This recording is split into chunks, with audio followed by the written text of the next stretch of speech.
Welcome back, ladies and gentlemen, girls and boys of all ages, to the Mad Nerds podcast with Mike and Dave, episode 7, The Beacon of Hope. I am, of course, your host, Dave Superhero Deuce, here with my co-host, as always, Mike. Mike is the Hat. Yes, Mike is the Hat. Remember, you can find us everywhere on the internet at Yes. Mad Nerds or by our normal gimmick names like Mike is the Hat and Superhero Deuce. Absolutely. So, once again, thank you for joining us. Our episode this week is two things. Last night we had an absolutely epic stream of Minecraft on Mike's Twitch stream. We did a co-op stream with 4 of us friends just trying to ravage villages and build things, and we ended up just having to build beacons because people got separated, and oh my gosh, it is epic. Go to Mike is the Hat at Twitch, twitch.tv/Mike is the Hat to check that out. And of course, Beacon of Hope also is in reference to Gotham. This week's episode provided a beacon of hope. The show looks like it actually has some promise now. Mike, you are the Batman expert on this show. Tell us what you thought of the 7th episode, the Penguin's Umbrella, I believe is what it was called. Yeah, so we have a great episode in my opinion. I'll get to my, ranking or rating of it at the end here, but I like that we got to see excuse me, Maroni and Falcone go at it. They went back and forth, and then they had, their typical mafia guy meeting at a dock type thing where they hug it out and then it's all done, which I thought was crazy. Absolutely. We got to see Victor Zaz, not Victor Zaz. They should have changed that. His name is not pronounced Zaz. It's Victor Zaz. Yes. Well, you know what? That's going to be how it is now. It's like Heath Ledger's always going to be the Joker, and now he's just going to be Victor Zaz instead of Zaz. I mean, it's whatever. Yeah, well, whatever. But what I liked about him is you saw him do, he shot that cop, and then he said 28, and then he put the box cutter in his arm. Yeah, Mike. Can you kind of elaborate on what that is for the people who aren't as familiar with his comic origins? So he's a murderer. Obviously, he's a hired gun here in the comic books and the Batman video games that came out for the Xbox, PlayStation. He's a mass murderer. He murders women mostly from what I've seen in all of his appearances that I've read. And every time he kills somebody new, he makes a tick mark on his arm or somewhere on his body. So in the later issues of Batman, or in the game, because it's so far into Bruce Wayne's career as Batman, his whole body from head to toe pretty much is covered in those tallies. Wow. So he's one of these guys where you're just like, how does he just continue to get out? But that's obviously if they let all the nut jobs be kept in Arkham Asylum or in Blackgate Prison, then we wouldn't have comic books anymore. So right, they have to find a way out, and people like him, of course, could probably find a way or two out of prison. So just continuing on what you liked, Mike. What else did you like? So I like that we got to see a beginning of Zaz, the Maroni just being not a care in the world when Fish Mooney and Nikolai come up and say that they need to present strength, and he's just like, "Ooh, these are beautiful chicken, right?" And they're like, "Oh yeah, that scene with Falcone was excellent. I loved that. It just totally hey, these chickens are more interesting than you two." Yeah, the whole Gordon getting the arrest warrants for the corrupt people in Gotham was great, because we're starting to see that he's becoming the agent of change in the city that we know him as from the comics. Hope. Yeah, well, that we know him as from the comic books and stuff. We get to see Bullock kind of move off of his, hard ass type thing and join Gordon's side a little bit, which I thought was great. And when he showed up drunk with the prostitute, I thought that was pretty funny. I thought that was a good. We know that about his character, but it's different when you hear about it, and it's another thing when you see it. I thought that was great. Yeah, and then of course just the whole ending, where we find out that the Penguin has been working for Falcone the whole time, and he said to Falcone that he should pick Gordon to, quote unquote, execute him because he knows Gordon won't do it. Yeah, that was honestly the big thing for me this episode that I took away from it is we see that Cobblepot has shown that he is a master manipulator. He's a great negotiator. He knows what he is right now, but I think that, even Maroni hinted at it. He's like, what you have here is Cobblepot who knows how to play the game. And he's shown he does. He knows that he can be an asset. And my goodness, this explains a lot. This was probably the episode that I've been waiting for Cobblepot. because he showed so much about what he's really all about. I loved the scene where he killed, like, he had Nico's men killed, and then he just stabs Maroni's number 2, and he's like, you're cheap.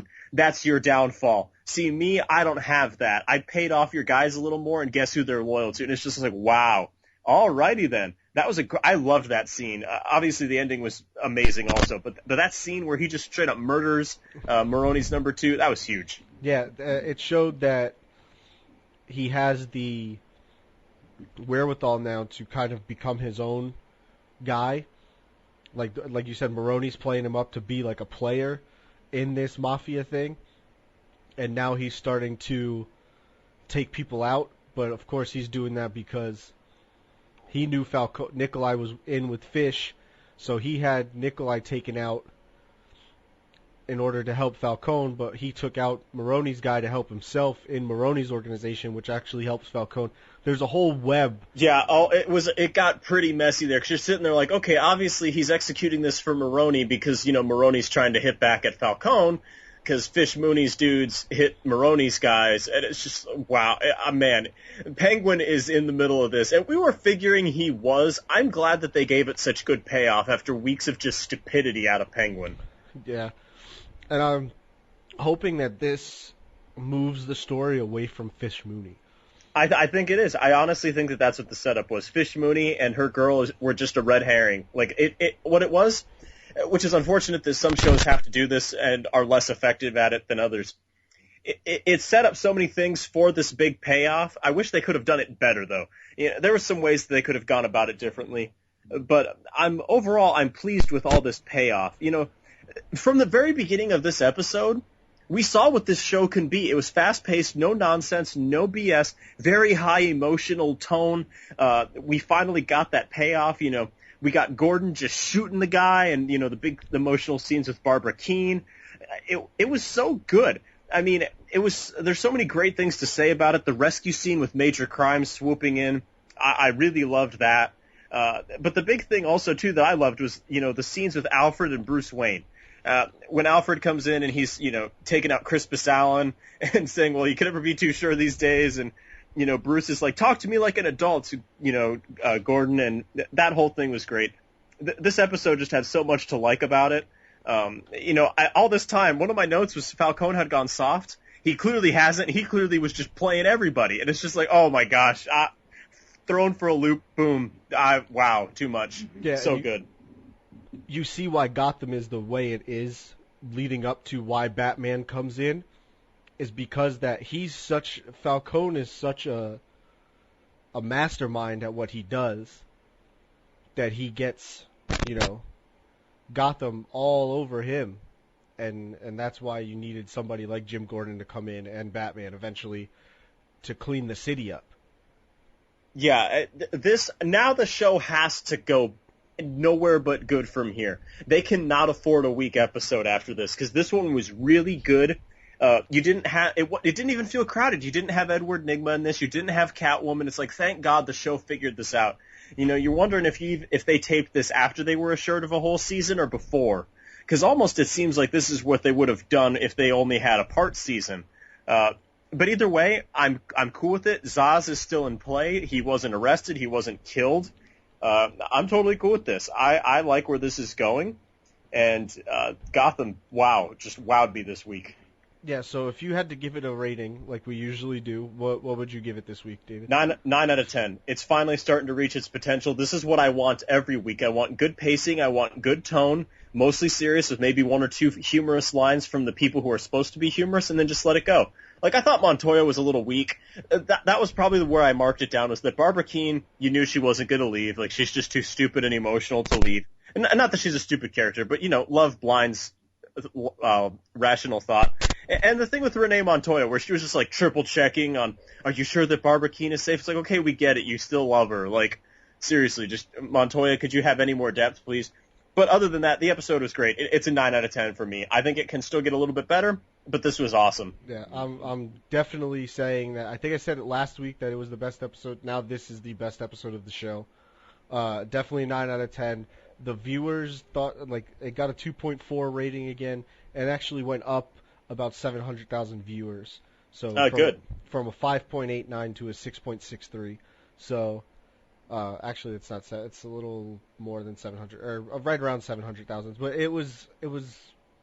it's the money. Like, it's good. That's what needs to happen for this show to continue. Right, and that was very strategic because a lot of networks had reruns on this week because of it being election week and there being weird, blackouts of shows. A lot of stations decided not to show new shows on Monday, and Gotham did. And I think that they capitalized and are probably going to get a good following, especially with such a strong episode this week. Yeah, that was definitely a good move by Fox, which is one of the rare good moves that you see out of that company for television stuff. Goodness, yes. For them, it always seems to be, the show's doing good, let's cancel it, But I think they finally figured it out. If we have a show that works, that's in the superhero genre, let's just ride it, because the people who love it are going to love it, and the people who don't, well, we're not trying to reach them. So good for Fox, good for Gotham. It's finally got the direction to it, and now I'm excited. Now I'm really actually looking forward to this episode. Like last week, at the end of that episode, I was really looking forward to it. Now even more so, because the universe has a direction to it. Yeah, this is beautiful. And especially with the preview to next week's episode, we got, Mike, that scene that we talked about, just between us, of Bruce says he wants to learn how to fight, and Alfred's like, I can teach you. I'm like, okay, I like this. This is good. This is a good direction for the show. Show me how Bruce learned how to fight. Is it because Alfred is awesome? Clearly because he is. He showed it this week. Yeah, Alfred, he has that British military training background from his, comic book origins. So maybe we'll get to see a little bit of that. It looks like Bruce is getting bullied at school, so that's why he asks if he can learn how to fight. So I want to see where they're going to go with that. Yeah, I'm really curious. It's good. It's only good things. He wants to understand why Gotham is the way it is. We saw that even more this week. He's like, don't baby me. I need to understand how the city works. And we're sitting here like, yes, Batman needs to know how Batman is going to think. So it was all good, and I was very pleased. Yeah, they're great. Overall, great. Now, like you were saying, this was that weird election week. So Tuesday night kind of got thrown off. So there wasn't a new Agents of S.H.I.E.L.D., but here in Vegas, they showed the Marvel 75th anniversary thing. I know you didn't get it in Arizona because they bumped it because of the election coverage. Right, yeah. I'm going to get a chance to watch that here in the next couple of days. So we're going to talk about that all next week because there was some reveals. If you haven't seen it, go look it up if you didn't get a chance to watch it. There was an Agent Carter preview clip that Mike and I are going to break down next week. Mike, that you said was just really awesome. Very, what did you say, like 50s, 60s spies feel? Yeah, it was definitely like a communist scared spy feel, kind of like early James Bond. I would say like a 60s James Bond movie. All right. Yeah, that's awesome. And, of course, there was a little bit of Ant-Man reveals in there as well.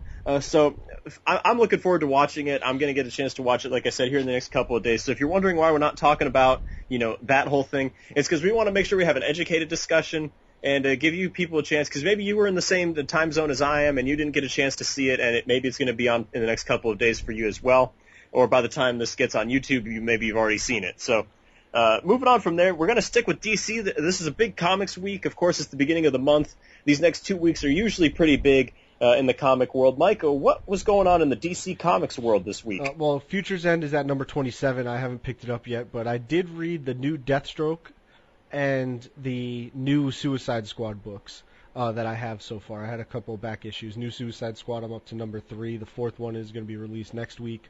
Deathstroke is a number 1, which looks like it's about to change the Deathstroke story as we know it. He goes on a mission. He's set up. He gets taken out. They have this one scene where he's laying there. He's been shot up. He's laying on the ground with half of his head missing. You can see his brain. And then these Chinese people, I forgot the guy's name off the top of my head, but they take him in and they make him younger. They make him a younger Slade Wilson. And that's how it ends. Wow, that's a good number 1. Is this his first real origin story in the New 52? This is his second New 52 run. Okay, interesting. Yeah, the first one was in I think 2011 or so when the New 52 started, and now he's getting a second run here. Yeah, I really hope that they aren't trying to like morph this into his Arrow version, because he's on the TV show Arrow, of course, but he'll probably also be in the movies for DC. You'd have to think. So maybe they're going to turn it around and kind of get that in line. I'm not sure. DC's made some interesting decisions lately, but this one sounds like it's going to a very good direction. And what about Suicide Squad? So the new Suicide Squad is pretty funny. It's that comedy, but dark like comedy kind of thing too. There's some weird stuff going on, as there was in the other Suicide Squad from the original New 52 run of Suicide Squad. So Waller is not in charge anymore. There's somebody else from the government that's running it, but she's like a liaison between that guy and the team. But that guy wants new people on the team, so he goes and gets Joker's daughter and Deathstroke. And they're like, and Waller's like, what do we need those people for? We have an assassin, Deadshot. We have a crazy clown lady, Harley Quinn. What do we need those two? They're double characters. Well, it creates like tension within the team, so it makes it whatever. And she's like, I can't control them because they don't have the bombs planted in their neck like these other prisoners do. That's interesting, you know, because we were talking about like what kind of dynamic would they take for the films, and it's almost like they might be saying, well, might be a direction we take. Wow, that's a heck of a turn for that book. And there's also Black Manta makes his appearance too, and he's like taking control from Deadshot. So Deadshot has two people he has to deal with. He has to deal with Deathstroke and Black Manta, kind of taking over the leadership role from him, which it's a struggle for my boy Floyd. But it's a good book. Like I said, the next one should be coming out in the next week here. There is one other release that I need to pick up, and it's the Batman Arkham Asylum 25th Anniversary Deluxe Edition. That's a Grant Morrison book. I read about half of it last year while I was working at the school. One of the teachers that I was teaching with let me borrow it, and it's a weird, like, dark book, man. Oh, wow. And Grant Morrison is one of the best just when it comes to, you know, Batman and certain stories like that. So, wow, that sounds awesome. Yeah, it's if you don't already have it, go pick it up. Yeah, I think of, you know, when you hear names like Grant Morrison, you know, Jim Lee, Jeff Johns, any of those names affiliated with Batman, it's a good thing.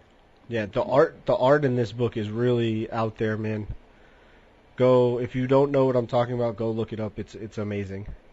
Absolutely. So does that wrap it up for the DC Comics this week, Mike? Of course, next week will be a big week. Yeah, that's all I got for DC Comics this week. Next week will be, I'll give you guys the Futures End 27 and 28. The cover to Futures End 28 looks awesome. It's Batman, Bruce Wayne fighting Terry McGinnis, Batman Beyond. So that looks like it's going to be a great thing. I'll have that for you guys next week.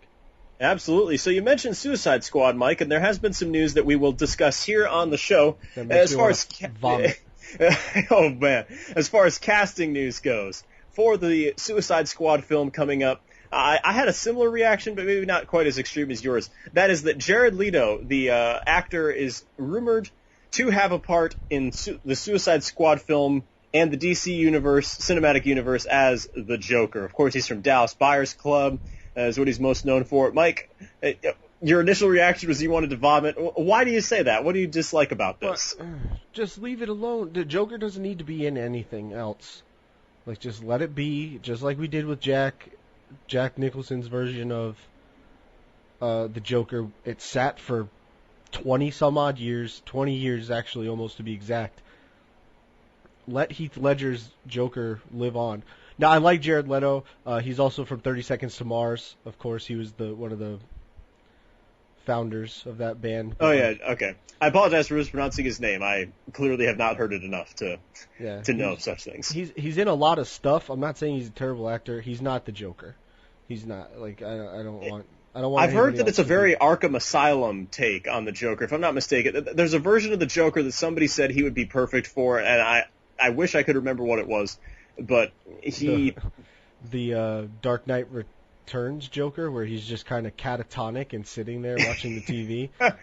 Oh, that could be it. So honestly, here's my thing: why the Suicide Squad movie? Like, honestly, you've pretty much, if they're casting a Joker, Harley Quinn has to be in this film. They pretty much just gave this away, that Harley Quinn is probably going to be in this film now. The Joker doesn't need to be there, though. I don't know. Unless he's there to set up how Harley Quinn becomes Harley Quinn, it's great. If he's there to be in the Suicide Squad, they've ruined it. It's ruined already. Yeah, the other interesting rumor here is that Jesse Eisenberg, who of course is Lex Luthor in the DC Cinematic Universe, he will also have an appearance, although it'll be a small one, in the Suicide Squad film. So, Mike, just kind of based on all this, do you have any idea of where you think this movie's headed, with rumors of the Joker and with Lex Luthor going to be in this thing? I got nothing. Yeah, I'm same thing. I'm like, what are... those are probably going to be the people.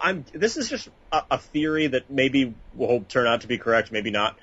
Is that Lex Luthor is in some way invested in the Suicide Squad, because of course, Batman and Superman at the end of Batman v Superman, maybe he knows they're teaming up or something, and so he wants to have his own team of some kind. So maybe he just has a vested interest. Maybe he's their financial backer. Just a theory. And maybe, like you said, hopefully the Joker is only in this for a small point to figure out Harley Quinn. And just leave it at that. Establish who Harley Quinn is, why she is the way she is, and just let it go. I hope that the Joker does not appear in the DC Cinematic Universe until there's a solo Batman film in 30 years. Because I want different Batman villains. There are so many good ones. Just show me something new. Yeah, put Zaz in his own movie. Let Zaz Seriously. get his own movie. We had the Scarecrow. That was Killer Croc should get some love in the cinematic world, since we can do it. He's essentially the Incredible Hulk.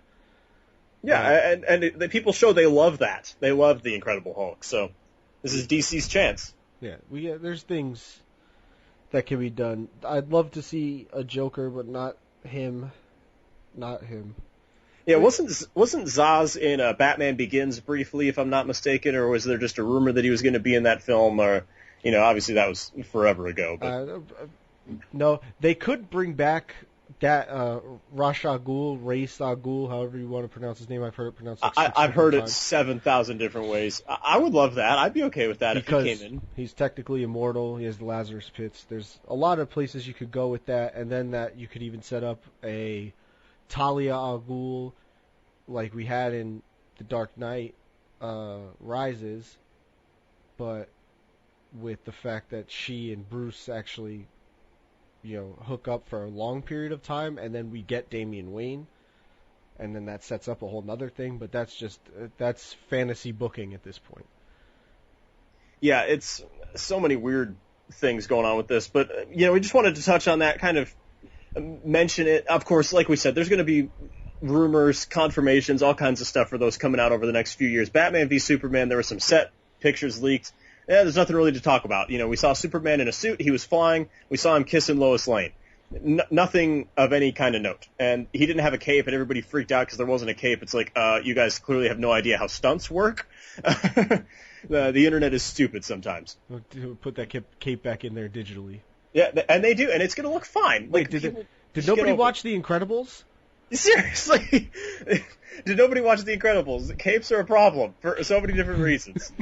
But anyways, going from that to something incredible to something marvelous, that is, of course, the Marvel Comics update of the week.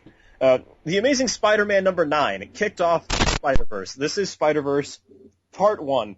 Now, this comic, I loved it. I read it this week. It's... Morlun is, of course, your main villain. He kills Spider-Man, who lives on the moon in that universe. So Morlun he's, of course, the big bad of this Spider-Verse thing. Morlun and his family. I really liked how the story just kicked off with 616 Spider-Man and Silk going to fight some crime, trying to fight off some thugs.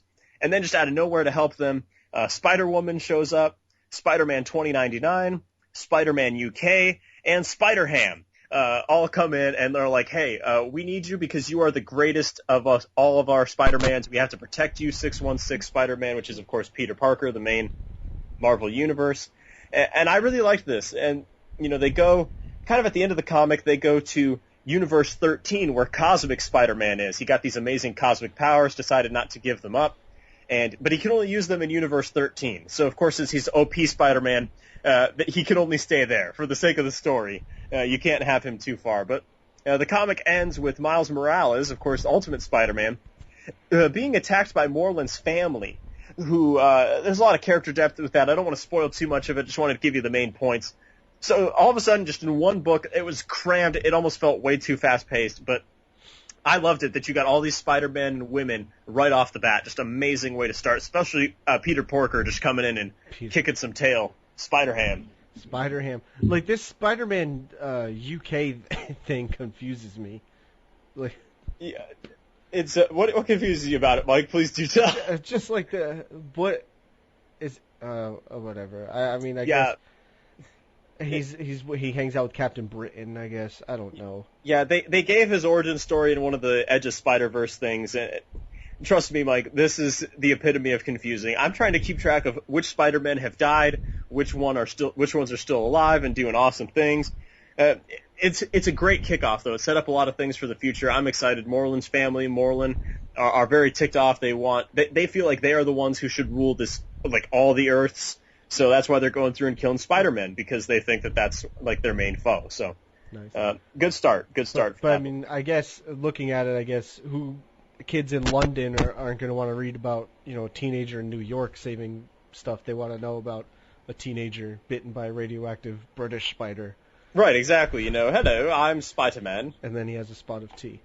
Yeah, have a spot of tea and, and just I was trying to think of a pastry. I couldn't think of what. Yes, there we go. Thank you, Mike, for saving me on that one. I had the accent, but couldn't get the words out of my mouth. So in the Marvel Universe, the other big comic this week was Avengers and X-Men Axis number 4. So, of course, we're dealing with the consequences of this inversion spell cast by Dr. Doom and the Scarlet Witch. Scarlet Witch is involved, nothing good's going to happen, all right? We all know this. So basically what this spell does is that it brings everything that's inside of someone out to the surface. So, like, we see that, Sam Wilson as Captain America is trying to deal with the pressure of having to walk in the footsteps of Steve Rogers and taking over this mantle. And he's not dealing with that very well. He punches Nick Fury Jr. in the beginning. It's pretty epic. But the big reveal in this is that the X-Men are militarizing. They're mobilizing. They have, Apocalypse shows up. Not sure if it's the real one or not, but they're like, yeah, we should go along with what this guy says, which is a bad idea, of course. But the Avengers say they need to kill the Red Skull / Charles Xavier because that will, of course, end any of this. Like, it'll take care of everything. They won't have anything to protect because Charles Xavier is dead, and they don't have to worry about the Red Skull coming back and trying to take over Charles Xavier's consciousness because he'll be dead. So, just another reason for the X-Men and the Avengers to get mad at each other. Here we go. Oh, man. It's just more... now this is looking like it's going to build, since we know what's kind of coming in 2015. It's kind of building towards another Civil War type thing. Yes, we'll talk about that in just a second, but keep going. There you go. No, there you go. You have that's a built-in segue right there. Yeah, okay, so we're starting to get a glimpse of what 2015 is.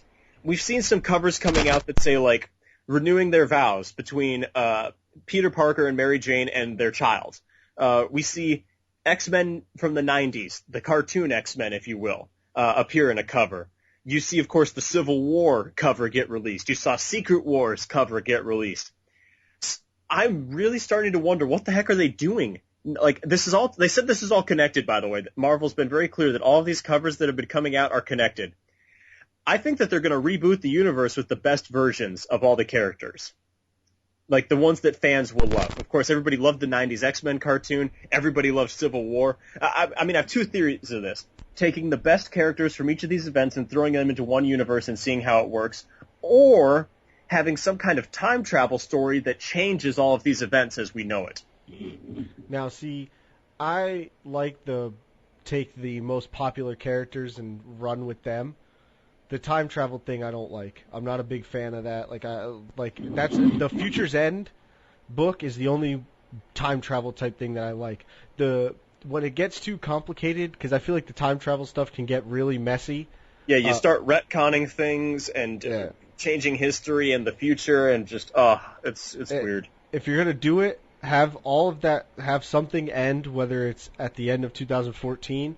Or if you play out all those, the Civil War, Secret Wars, and all the other stuff that we've seen starting to come out from Marvel, play through 2015, have it end there, and then kick off January 1st, 2016 with the new universe, the new Marvel universes based off of what happened.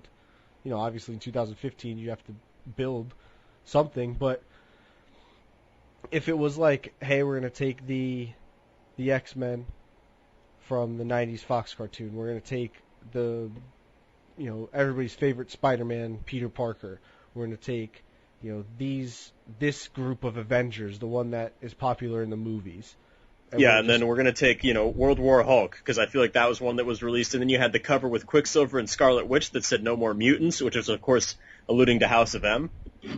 Yeah, it's like, or they're just going to go back and run through all of those, the early or late 90s, early 2000s storylines that everybody loved, that kind of brought Marvel out of the bankruptcy that it was in, and redo them with the Ultimates, say, or the newer characters. Yeah, I think that'd be interesting. Kind of, obviously we have no clue what Marvel's going to do, but DC has been giving us a big hint, and I almost forgot to put this in, Mike, but I had you look this up. This Convergence event that DC's looking at, it's looking a lot similar to what Marvel might be doing, but DC seems to be a lot more clear with what they're doing in their Convergence event with Brainiac. Mike, what did you find on that? There's going to be another, it's going to be another type of Future's End type thing. From what I've read, and they're going to expand it through not just the Earth, normal Earth 1, I think it's called in DC Multiverse, but it's going to hit all the crazy different Earths that they have in DC, and it's taking place in like one specific area of like the multiverse map, where it's like on the period from the question mark of Earth 26. Look, I hate the multiverse thing, okay?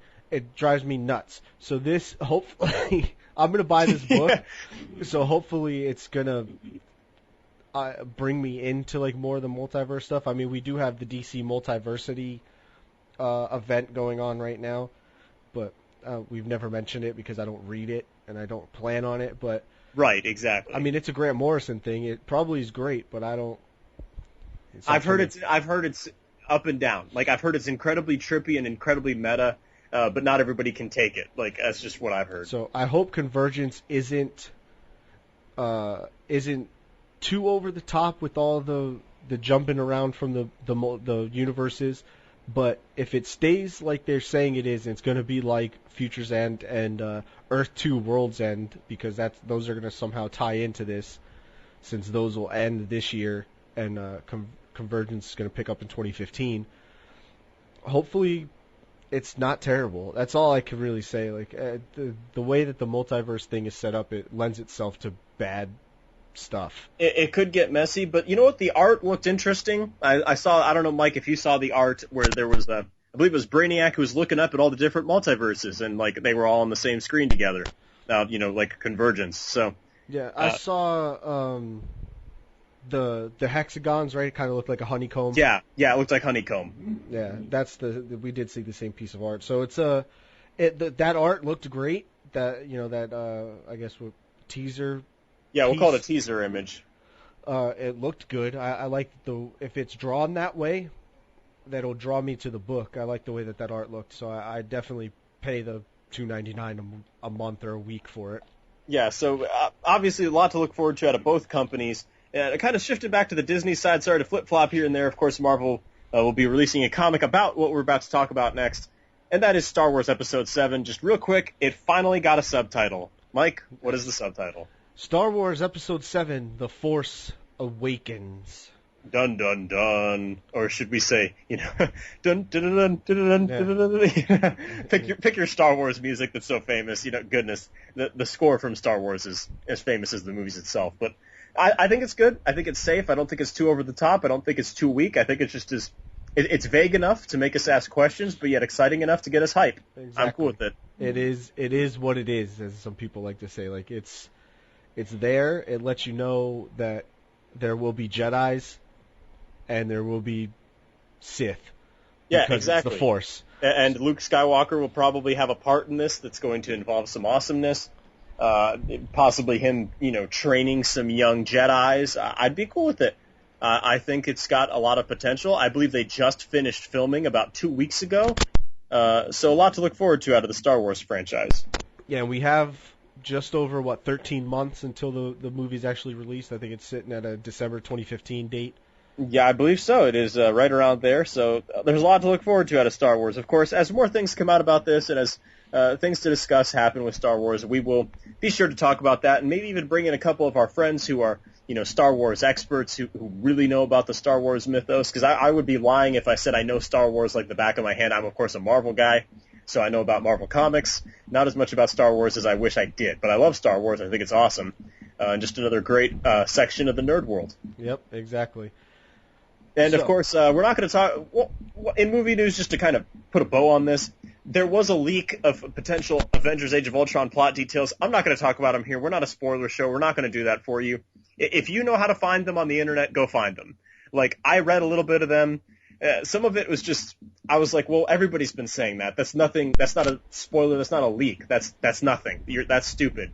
And honestly, we saw that Marvel is not afraid to drop the hammer on people who leak things, as they're in court right now over the dude who leaked the trailer, and they're going to win. So, yeah, Marvel ain't nothing to mess with, and go look at the leaks at your own peril, okay? That's all I got to say. They handle that stuff seriously. Yeah, Marvel, much like the Wu-Tang Clan.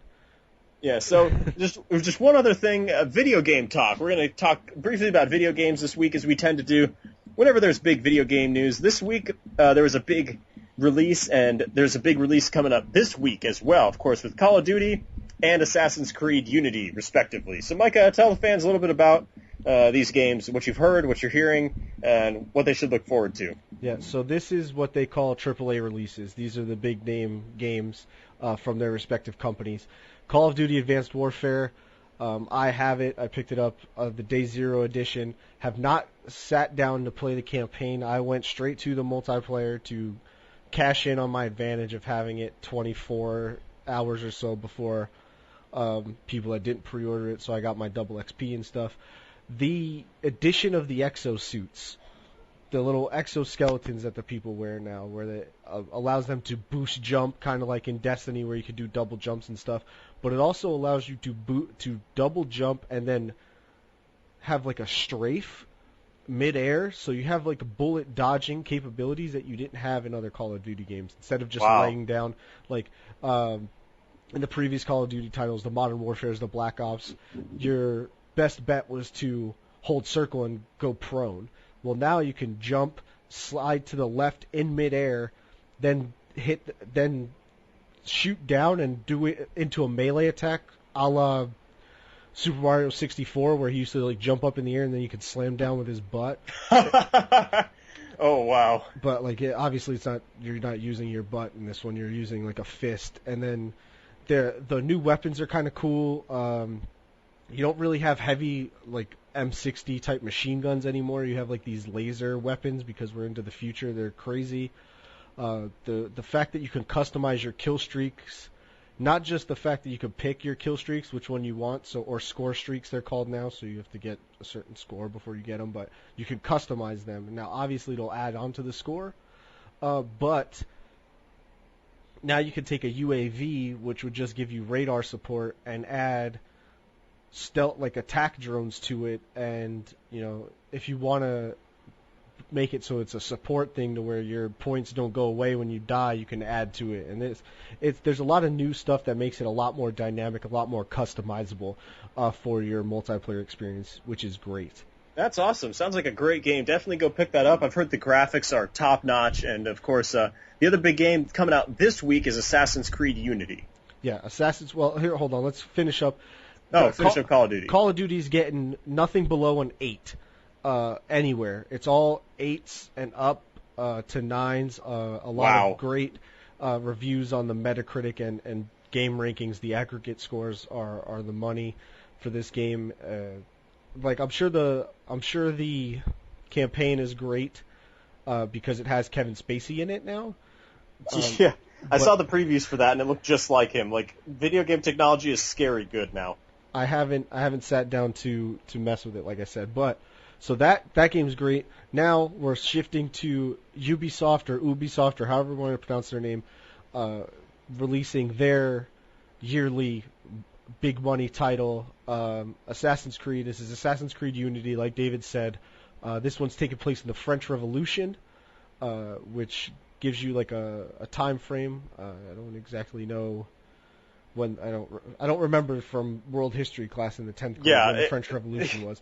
That was a long time ago. People, give us a break. Here, let's see. I'll look it up real quick. French Revolution from 1789 to 1799. So right after the American Revolution, where Assassin's Creed 3 was, and so about 150 years or so after Black Flag, which was Assassin's Creed 4. So that just gives you a little bit of a time frame. Looks like they're introducing a new weapon called the Phantom Blade, which is essentially a crossbow that's like silenced, kind of like the blades are in. They've moved around the mechanics with the running and the parkour stuff, which is great. The biggest thing in this is going back to the multiplayer. They've added cooperative multiplayer to the game, so now you can play with 4 friends and run the missions for the story. That's helpful. Destiny, of course, has discovered that is a huge thing, and people will play that. Yeah, and what else is good about this is it's kind of set up like Ubisoft's other big game release this year, Watch Dogs, to where, well, yes, you're playing as an assassin. You have all the assassin's abilities that you're used to in the previous 6 Assassin's Creed games. This one lets you pick which skills you want to upgrade more. Kind of like in Watch Dogs, where you could upgrade your hacking abilities or your driving abilities. That's what you're going to be able to do in this game as well. Awesome. Sounds excellent. Of course, Mike will be picking up that game this week, probably playing it a bit on his stream, Mike is the hat. So a lot of great stuff in the gaming world. Definitely pick up these games if you have a next-gen console or if you still are playing PS3 and, Xbox 360. If they're available, pick them up on there as well. It's a great time to be a gamer. It's a great time to be a nerd. So, Mike, you got anything else before we head into our rants of the week? Well, yeah, look for me to play some Call of Duty on the stream, as well as the, like David just said, the Assassin's Creed when that comes out. I've tried to stream some Call of Duty the other night. Twitch was not cooperating with me, which will lead me into my rant. David, you can go ahead if you have anything else. Nope. Just check out our streams. We've been doing the co-op streams now with the PlayStation update that allows us to stream multiple things. Have people on the stream, have their microphones on the stream. Go and check out these streams now. We are so much better because we can stream as a team. It just makes it so much fun. So, Mike, like you said, you've got something great for the rant of the week. Go ahead, spout off, buddy. Oh man, Twitch, you're killing me this week, man. You are killing me. I don't know if it's my internet connection or just the fact that like something's going on with Twitch.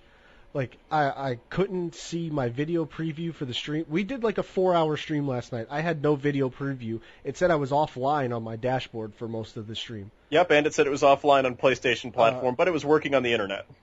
It didn't work. Like it's not working for me. I don't know if it was because I downloaded a Google Chrome plugin for better Twitch TV. I deleted that. And now it's still acting up. My internet, I pay good money to Cox Communications to have the good internet service, so I don't know what's happening. Twitch, you got bought by Amazon for big dollars. What is going on over there? What is happening, Twitch? Fix your stuff so I can stream properly for the people. I mean, my stream's not big. I have like 41 followers, but still, people. I want the things to work correctly if I'm going to use them. If it's not going to work correctly, I'm just going to stop doing it. I'll just post it straight to YouTube since PlayStation updated in the 2.0 update, so I can just post videos from my PlayStation onto YouTube. I'll just start doing that. I'm done. Yeah. All right. So, Twitch was frustrating for the Mad Nerds crew, for our nice group of friends. My rant is on the wonderful world of elections. Goodness gracious. Okay, so here's the deal. If you live where I live, which is in the Mountain Time Zone, you had the awesome displeasure of not getting to watch Marvel's 75th anniversary special because you lived in a time zone in which they were showing the national coverage live from New York that doesn't even affect your election. Like, our election results were not even in yet in Arizona, and they were dealing with stuff in New York. I'm like, I don't care about who got elected senator. That's what CNN's for. That's what Fox is for. Like, ABC just said, okay, we're going to put in George Stephanopoulos because it's going to get us ratings. Okay, well, here's the deal. You can take your ratings and shove it, because Marvel is the big bad on the block. They own ABC as far as I'm concerned, and it was just stupid, because everybody's tweeting about it, showing all these like events and like pictures and stuff, and I'm just like, I'm stuck here watching politic garbage. And I've been watching for like the last 3 months. I've been dealing with political calls. I've been dealing with political ads. I've been dealing with political people coming to my door. I've been dealing with political mail, political email, political Facebook posts, political Twitter posts, political YouTube ads. Can I just please watch my Marvel event in peace and be happy and have Stan Lee heaven and a Stan Lee cameo? Like, unless it's Stan Lee cameoing on the election coverage, I don't care. There's no president. This is a midterm election. Just get out of my hair. Get out of my kitchen. No soup for you today. Yeah. And seriously, the next thing that Marvel needs to take legal action on is the government, because I'm voting Kevin Feige and Joss Whedon for president, vice president platform 2016. Take legal action on them, just like you're taking legal action on the person who leaked your stuff from California.